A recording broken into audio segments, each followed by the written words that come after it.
와이드 신시내티에서 왔습니다.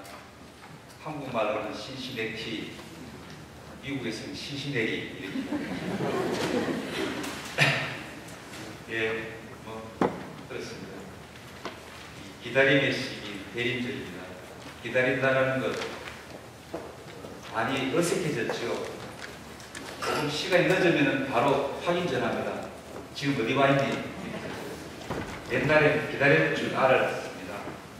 남자분 한국에 군대 다 갔다 오셨죠. 군대에 있을 때 제일 기다리는 시기가 언제입니까? 휴가, 제대. 휴가 갈 때, 밥 볼 때 군복 3벌 중에 책 A급 따려놓고 주나 방 해놓고 올려놓고 밤에 잠이 지침 시간이 되면은 잠이 안 오고 무슨 생각 듭니까? 저 옷 입고 휴가 나가서 처음 나가면은 역 앞에서 짜장면 사 먹고 삼겹살 꺼먹고 저녁에는 집에 가고 친구 누구 연락해서 만나고 온갖 휴가 나가는 시간보다 그 휴가 나가기까지 그 긴 시간을 기다리는 그 시간이 오히려 군대의 삶의 고달픔을 잊게 만들어주는 거죠. 그래서 기다린다는 것, 그것은 참으로 우리를 행복하게 만들고 희망차게 만들어줘요. 그것을 잊고 사는 우리들에게 다시 한 번 더 기다림이 뭔지 한번 생각해 보게 되는 시기가 바로 이 시기입니다. 주님이 오실지도 얼마 안 남았기 때문에 그 기다림을 우리가 그냥 무작정 기다려야 되는 것이 아니라 뭔가 준비를 해야 되거든요. 집에 손님이 찾아오신다 그러면 평소 때 뭡니까? 치워놓지 않던 집안 구석구석 치워놓고 음식도 준비해야 되지만 좀 하게 준비해야 되지 않겠습니까? 혹시 오셔가지고 우리 집을 보고 무슨 흉이나 보지 않을까 그런 뜻에서 좀 치우고 귀한 손님 맞이하기 위해서 그런 우리 주님이야말로 우리가 맞이해야 될 가장 소중하고 귀한 손님이신데 그분을 맞이하기 위해서 내 마음의 영혼도 준비도 해야 돼요. 우리 가족들과 함께 준비의 시간이 필요하지 않을까 싶습니다. 이제 성탄이 얼마 남지 않았습니다.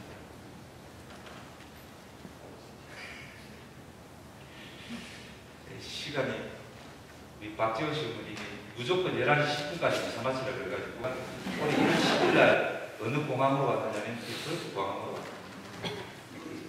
미국 땅에 첫 발을 내딛는 곳이 바로 여러분이 살고 있는 이곳입니다. 또 하느님이 맺어주시려고 하니까 그렇게 인연으로 만나게 되는 것 같습니다. 이렇게 만나서 또 생각하다 보니까 이것도 인연이니까 하느님만 맺어주신 거니까 살면서 또 여러분들 만나고 여러분들과 나눌 수 있는 것들이 많은 것 같습니다. 예, 오늘 제가 이야기하고자 하는 것은 순례자의 길이니까 일단은 먼저 뭐부터 살펴봐야 될 것 같으냐면 순례라는 무엇인가부터 살펴봐야 되겠고요. 순례는 뭐냐면 돌아간다는 거예요. 그냥 무작정 돌아가는 것이 아니라 예의를 갖춰서 돌아간다는 것이 순례입니다. 저기 나와 있는 게 뭐냐면 티베트의 고원의 라마까지 사원까지 가는 그 불교 신자들이 불자들이 그냥 걸어가는 것이 아니라 어떻게 걸어갑니까? 3번 걷고 절하고 3번 걷고 절하는 삼보일배라고 합니다. 삼보일배. 우리는 이스라엘 성지순례 갈 때 어떻게 갑니까? 비행기 타고 가죠. 저 사람들은 비행기도 필요 없고 그냥 걸어서 갑니다. 그것도 무작정 걷는 것이 아니라 삼보일배를 하면서 그 길이 얼마나 몇 달이 걸릴지 몇 년이 걸릴지 계약할 수 있는 길을 아버지 삼촌 삼형제가 아버지와 삼촌이 짐을 들고 이렇게 끌고 가면서 삼형제가 삼보일배를 하면서 가는 저 기나긴 순례입니다. 그래서 모든 종교들은 순례를 굉장히 중요하게 생각하고 의미 있게 생각해요. 저기가 나오는 것이 사우디아라비아의 메카라고 하는 성지입니다.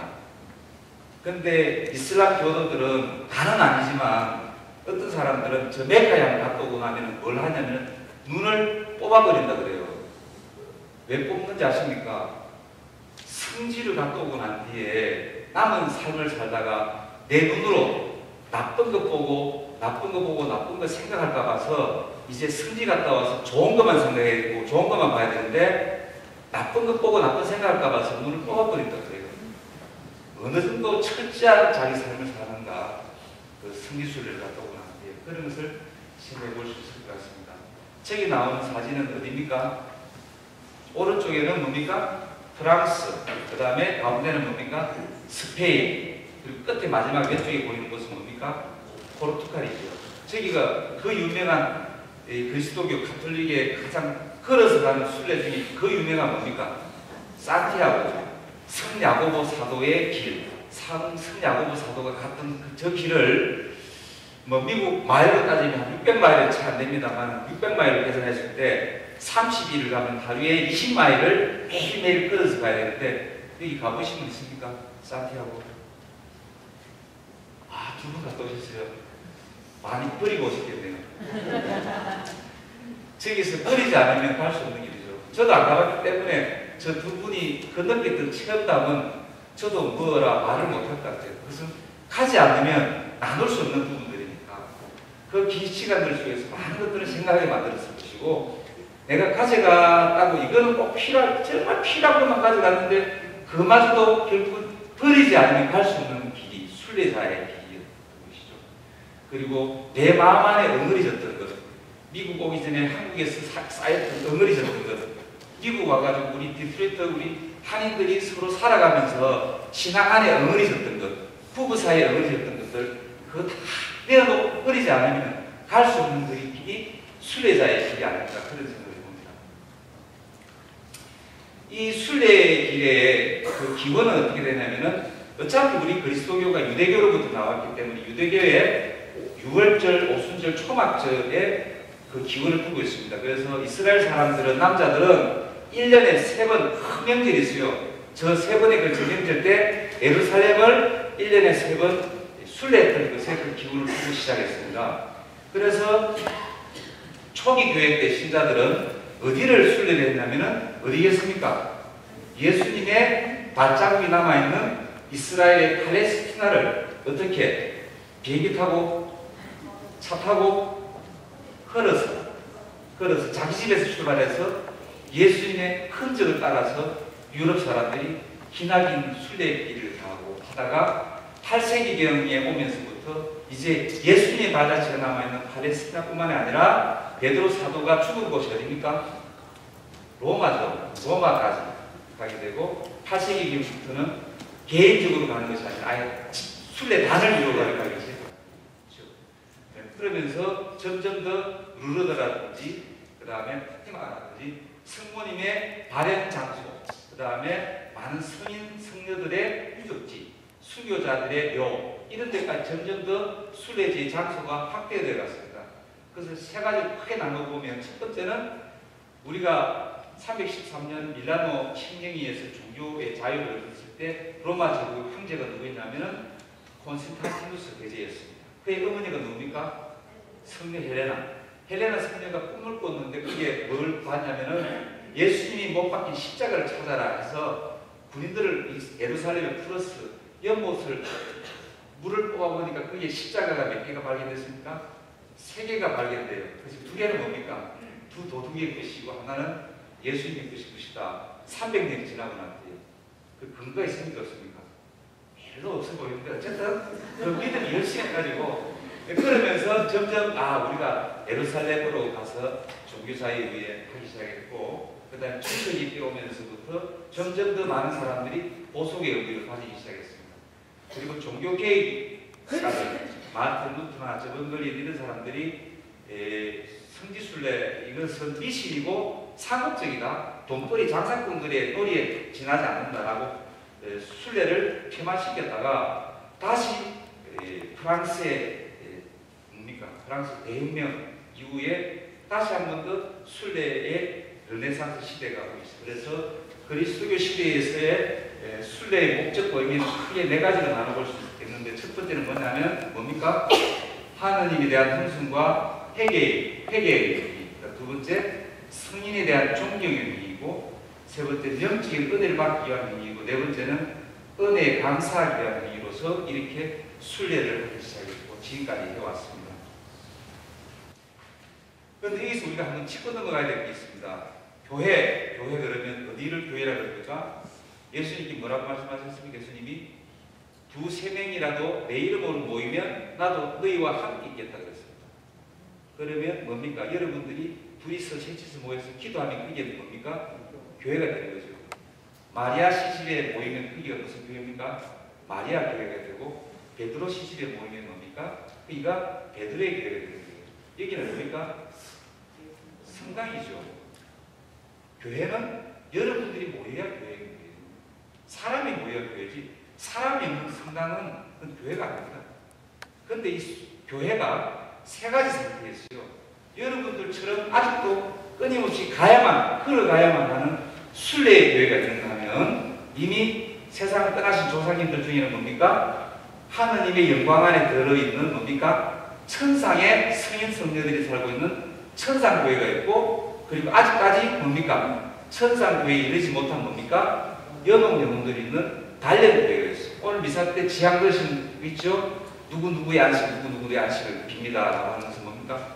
혹시 그분들이 지금 어느 상태에 천상교회가 아니라 영원한 영혼에 있는 단련교회에 계실지도 모르기 때문에 미사 중에 신부님 미사 때 기억해 주세요, 기도해 주세요 라고 하는 거잖아요. 그러니까 교회는 크게 어떤 상태에 있다? 여러분들과 같은 어떤 순례교회가 있고, 하나님의 영광 속에 들어가 있는 뭡니까? 천상교회가 있고, 아직 영광이 되지 못한 단련교회가 있어요. 교회는 몇 개입니까? 세 개입니까? 하나죠. 하나의 교회라고 이야기하죠. 사도신경으로 보면 하나의 교회는 하나인데, 어떤 상태에 우리처럼 순례의 상태에 있는 교회가 있고, 아직도 단련 중에 있는 상태에 있는 교회가 있고, 하나님의 영광이 된 천상의 상태에 있는 교회가 있을 뿐이에요. 그러니까 이 미사에는 여러분들이 다 앉아서 우리 순례교회가 미사를 드리는 것이 아니라, 바로 여기가 뭡니까? 천상잔치 미사에는 여러분들의 자리에 앉아있는 그 빈자리 누가 채우고 있습니까? 천상교회에 수많은 성인 성녀들이 꽉꽉 채워주고 있는 거예요. 그래서 여기는 뭡니까? 그래서 여기 이 미사가 뭡니까? 천상의 잔치가 되는 것이죠. 우리끼리 순례교회인 우리들만 미사를 드리는 게 아니라, 이 미사에는 뭡니까? 천상교회의 성인 성녀들도 함께 미사를 드리거든요. 이해되시겠습니까? 네. 자, 교회는 또 한 가지 더 우리가 알아봐야 될 교리가 하나가 있습니다. 이거는 성인들의 통공을 믿으면, 통공이 뭡니까?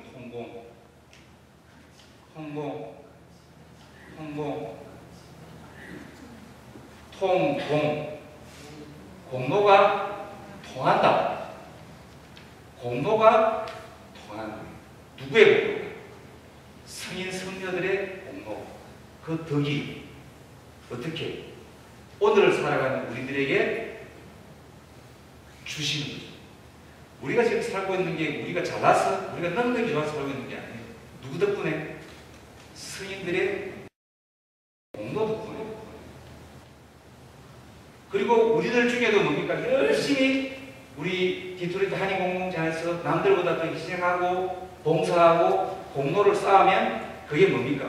서로 공로는 나누는 거니까, 통하는 거니까, 통공이니까, 내가 열심히 살아서 노력해서 그 공로를 뭡니까? 누구에게 나눠준다는 겁니까?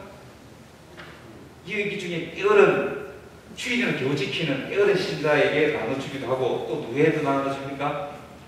연옥 영혼들에게, 돌아가신 조상님들에게도 나눠주는 것이죠. 그게 뭡니까? 무슨 교리라고요? 통공교리입니다. 통공은 뭐라고요? 공로가 통한다. 그래서 그 공로를 쌓기 위해서 사람들이 뭘 하냐면은 순례길을 오르는 거예요. 저 두 분도 산티아고 갔다 오셨다는데, 제가 있는 실리네티에서 1시간 이쪽으로 올라가 베톤이라고 하는, 거기에도 제가 주일 오후 5시 미사를 하러 갈 때 공소가 있는데, 거기에 콘솔시아시라는 자매님이 계시는데, 그분이 산티아고를 갔다 오셨대요. 근데 왜 갔느냐 하니까 자기 동생이 뇌에 암이 걸렸었대요. 그래서 그 가다고 오니까 벌써 동생은 세상을 떠났지만, 그동안에 자기가 그렇게 그 순례의 길 자체가 뭡니까? 몸으로 바친 기도니까 그렇게 공로를 쌓아보려고 노력했던 것이죠. 그래서 어떻게 보면은 비록 암에 걸렸던 동생을 살리지 못했지만, 그 콘솔시아 씨의 사퇴하고 순례의 공로를 누구에게 주고 싶은 겁니까? 세상을 떠난 동생에게 나누고 주고 싶은 것이죠. 이게 성인들의 통공교리입니다. 어느 부자가 죽어서 하늘나라에 갔어요. 부자들은 다 가는지 내가 부자가 안 돼봐서 모르겠는데 하늘나라에 가서 살집을 찾으려고 보니까 천사가 안내를 해주는데 그러니까 고급 주택가에 이렇게 좀 안내를 해줬어요.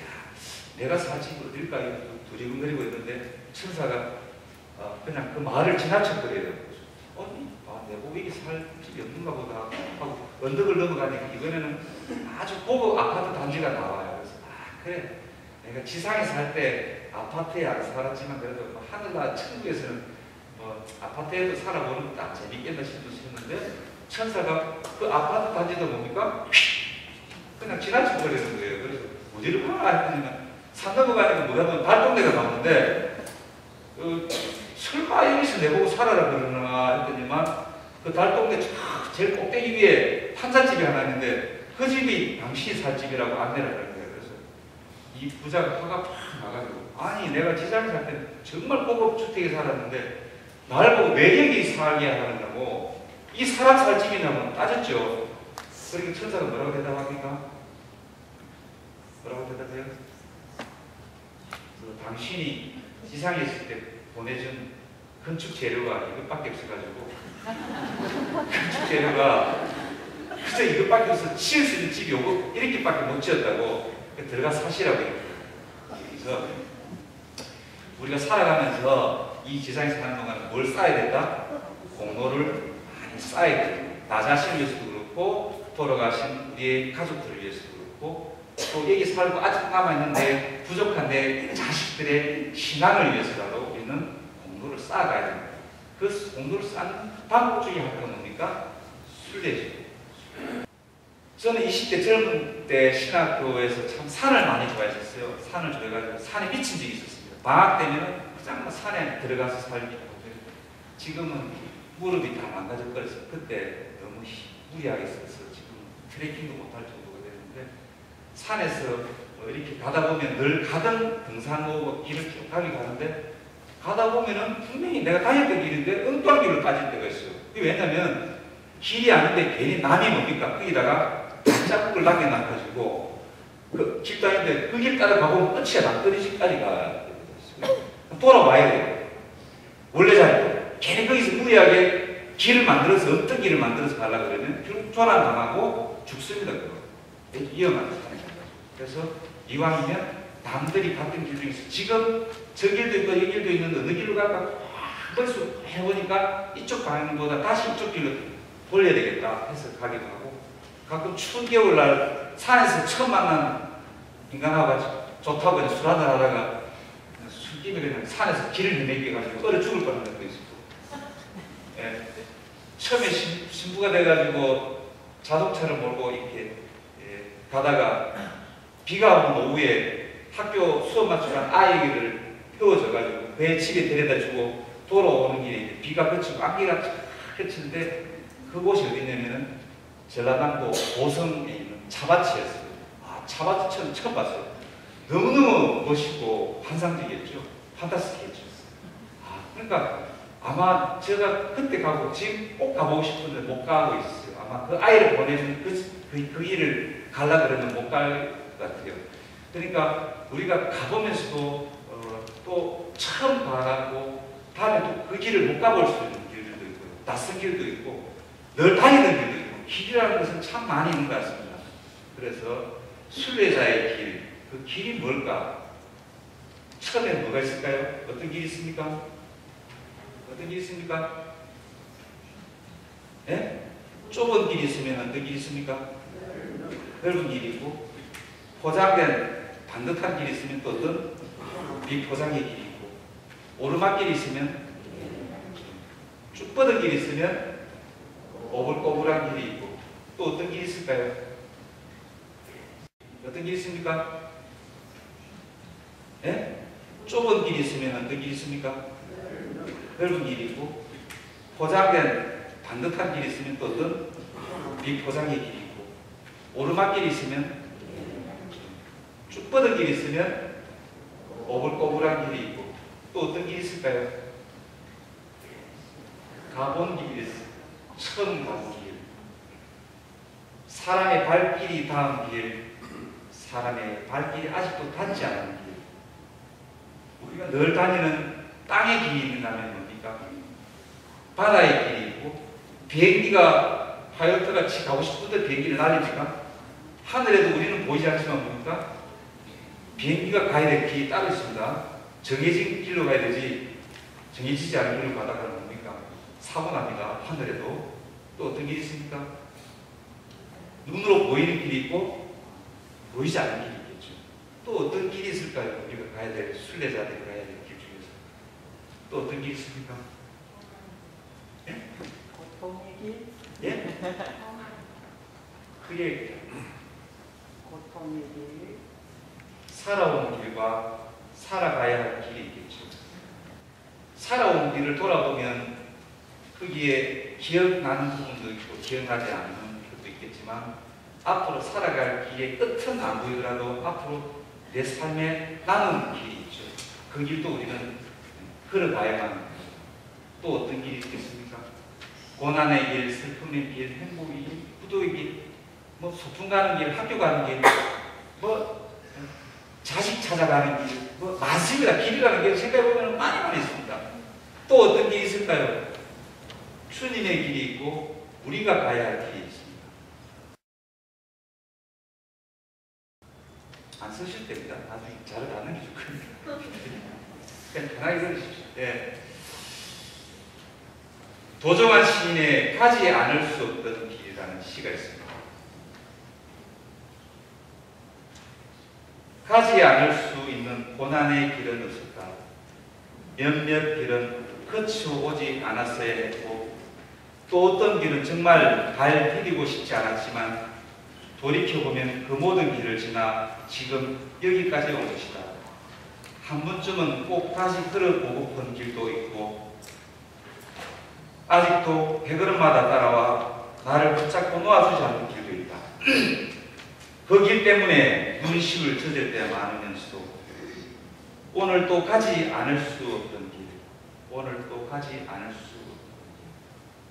도종환 시인의 가지 않을 수 없던 길. 다 같이 읽어볼까요? 시작. 않을 수는 고난의 길은 없었다. 몇몇 길은 거쳐오지 않았어야 했고, 또 어떤 길은 정말 발 디디고 싶지 않았지만 돌이켜보면 그 모든 길을 지나 지금 여기까지 온 것이다. 한 번쯤은 꼭 다시 걸어보고픈 길도 있고, 아직도 배걸음마다 따라와 나를 붙잡고 놓아주지 않는 길도 있다. 그 길 때문에 눈시울 젖을 때 많으면서도 오늘 또 가지 않을 수 없던 길, 오늘 또 가지 않을 수 없던 길.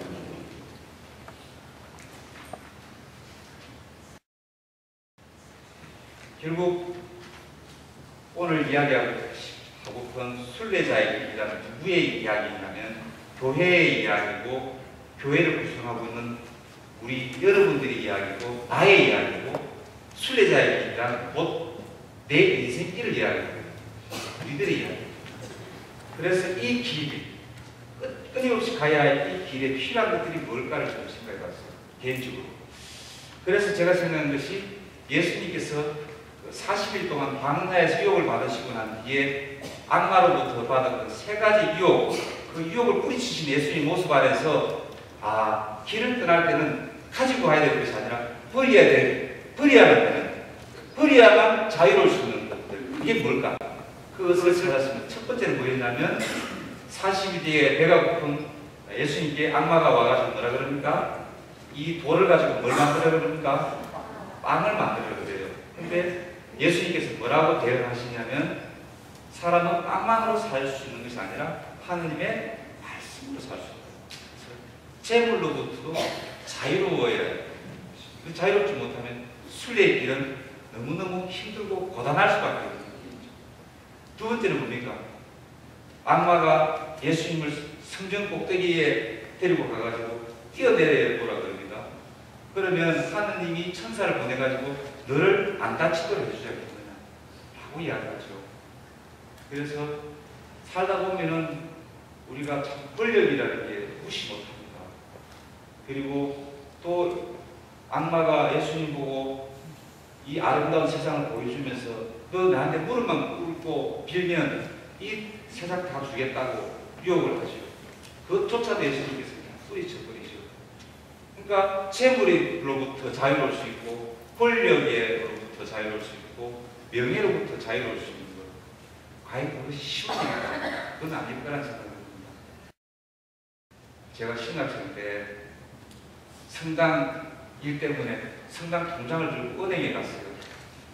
줄을 번호표를 받고 기다리고 있는데 거기 우리 신자분이 과장님이 앞에 여직원들 앞에 있는데 거기가 아니라 저 뒤에 있던 과장님이 어이구 학사님 오셨으면 무슨 일 오셨어요? 해가지고 자기가 나와가지고 나를 갖다가 이렇게 은행 업무를 처리해줘요. 그래서 옆에 있던 사람들이 다 쳐다봐서 한 젊은 놈한테 굽신굽신하니까 괜히 어깨에 힘이 들어가더라고. 참 무시 못합니다. 그래서 신학교 가가지고 학사님 소리를 듣고 존칭을 받고 이렇게 하니까 처음 신학교 가서 여름방학 때 중학교 여선생님이 이제 영신 세례받은 지 몇 년 안 됐는데 그 사람이 나한테 반말을 했어요. 난 몰랐는데 나중에 저 대부님이 그 선생님 불러가지고 앞으로 저한테 신부님 되실 분한테 반말했다고 야단 허되게 쳤던 거예요. 이 양반 선생님이니까 선생님 버릇이 나와서 했고 자기보다 나이가 어리니까 당연히 그렇게 했는데 그렇게 했죠. 그래서 저도 어느새 남으로부터 대접받아야 되고 누가 나한테 반말하면 괜히 기분이 이상해요. 저도 이미 그게 길들여져 버려가지고 저런 권력이나 명예에 대한 자유롭지 못한 부분이 많습니다. 전에는 옛날에는 저 혼자서도 할 수 있었는지도 지금은 한 20년 지나버리니까 꼭 남한테 부탁을 해야 되고 이렇게 해야 돼요. 특히 미국에 오니까 뭡니까? 할 줄 아는 게 있습니까? 아는 게 있어야지 뭐. 영어도 안 되는 거야. 맨날 신자들한테 부탁해야 돼. 여기는 디트로이트 공동체크니까 사무실도 있고 사무장이 계시니까 사무실에 부탁하면 된다. 그래서 저희들이 그럴 수가 없거든요. 아이고 저는 뭐 이래 되고 이래 되는 거예요. 그래서 아 내가 이렇게 살아가면서 많이 길들여져 버렸구나 이런 생각 많이 합니다.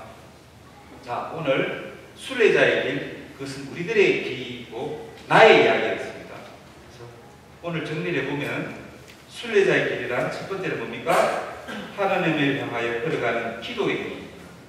그 자체가 이미 기나긴 수많은 기도의 마음을 가졌을 거고 두 번째는 세상사를 끊고 하나님께 나아가는 수행자의 길이고 세 번째는 죄를 끊고 새 삶을 다할지만은 참회의 길. 네 번째는 아브라함처럼 주님의 명예에 순종하는 길이고 다섯 번째 주님께서 가신 길을 따라가는 믿음의 길이고 여섯 번째 약속하신 길을 찾아가는 이스라엘 백성들의 기적이고 일곱 번째 주님과 함께 가는 순환의 십자가의 길이고 여덟 번째 형제들과 함께 가는 사랑의 자치길이고 아홉 번째 선조들 따라가는 수교자들 별다리 길이고 열 번째 하느님 나라를 찾아 나선 종말의 길이다. 이렇게 정리를 하고 외워야 됩니다. 여러분들 얼마나 남은 순례길인지 모르겠지만 중간중간에 많은 힘들고 고난의 길도 있겠지만 그 길을 묵묵히 걸어가시고 그렇게 맞이하십니다. 감사합니다.